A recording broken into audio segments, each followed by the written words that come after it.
मराठा आरक्षणासंदर्भामध्ये आज राज्य सरकारनं हायकोर्टामध्ये शपथपत्र सादर केलेलं आहे। राज्य सरकारनं शपथपत्र दाखल करत आरक्षण समर्थनार्थ बाजू मांडलेली आहे। मागासवर्ग आयोगाच्या अहवालावरती उपस्थित आक्षेपांना शपथपत्रामध्ये उत्तर देण्यात आलंय।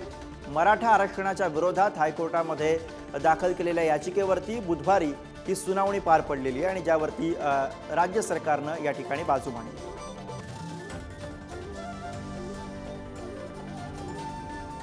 तर या शपथपत्रामध्ये नेमके काय आपण बघूया। मागासवर्ग आयोगाच्या अहवालावरती उपस्थित आक्षेपांना राज्य सरकारकडून शपथपत्रामध्ये उत्तर देण्यात आली। सर्वोच्च न्यायालयाच्या निकालामधील अपवादात्मक कक्षेमध्ये राहूनच मागासवर्ग आयोगानं आरक्षण दिलं। मागासवर्ग आयोगानं मराठा समाजाची लोकसंख्या योग्यच दाखवल्याचा राज्य सरकारचा दावा आहे। मराठा समाजाचं सर्वेक्षण कमी दिवसांमध्ये पण मोठ्या मनुष्यबळासह करण्यात आलं, अशी माहिती शपथपत्रामध्ये राज्य सरकारकडून देण्यात आलेली आहे।